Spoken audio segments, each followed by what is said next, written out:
I'm here as Erin Hunter, but my real name is Vicky Holmes. There are actually 4 Erin Hunters. There are me, Kate, Cherith and Tui, so we work as a team.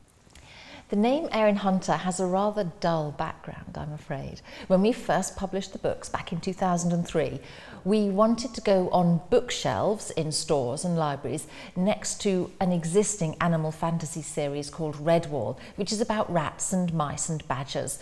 This is written by a man called Brian Jakes, and he's very successful, and we wanted to catch the eye of his readers, quite literally. So we needed a name that alphabetically came close to Jakes. So Hunter comes very close to him on the shelves and is also a bit sort of wild and growly. And then Erin is just a name that I love.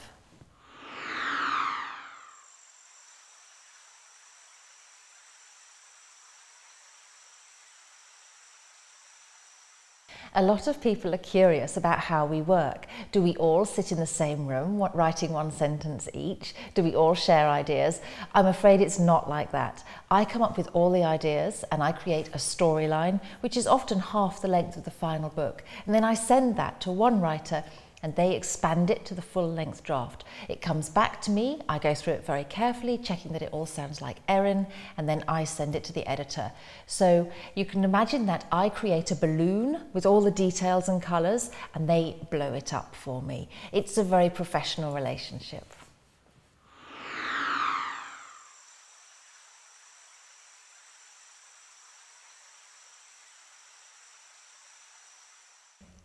I had a very English childhood. I grew up on a farm, my parents were farmers. I was surrounded by cats and dogs and horses and cows. So I had a very romantic rural life. I had horses right from before I could walk. My mother rode horses, so that was my big passion as a child. That and reading books. I would read anything, the back of a cereal packet, the back of a ketchup bottle. I just was always reading. And from there, I think it was just natural that one day I would start writing my own stories as well.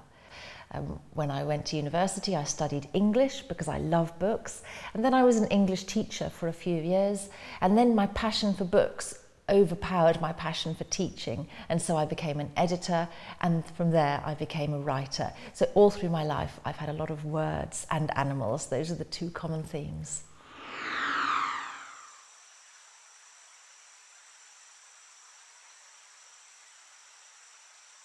Warriors actually came about by accident. I was asked by my American publishers, HarperCollins, to write one book about cats. And of course, if you're a writer, you never say no.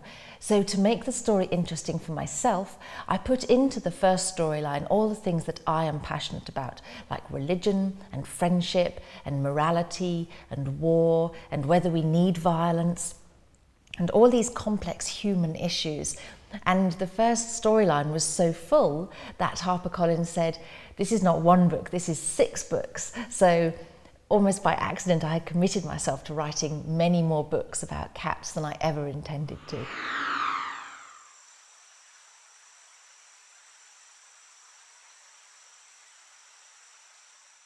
I think one of the reasons Warriors is so successful is because I am not just writing about cats. I always get surprised when people say to me, you write animal fantasy, because I think, no, I think I write about people. They just look like cats. And I think the fact that I can tackle all sorts of issues like motherhood and death and war and religion that aren't usually tackled in children's fiction means that I appeal to a very wide audience.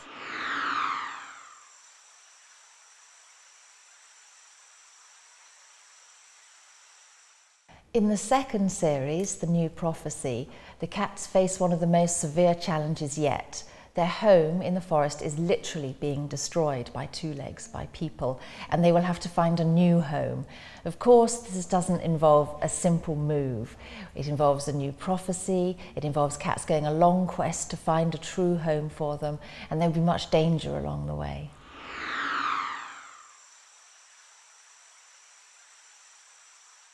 The special adventure books, as they're called in German, are books that are longer than the main series, and they give me a chance to explore gaps left in the regular stories. For example, Firestar's Quest is the first book that will come out, and this fills the year-long gap between the first and second series.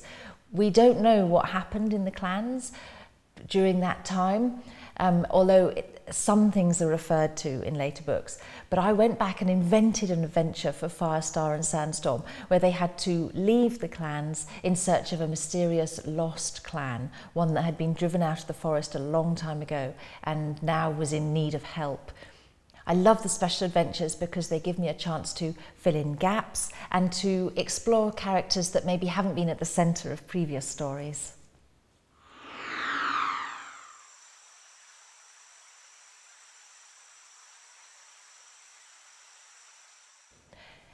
It's very hard for me to express how grateful I am to my fans.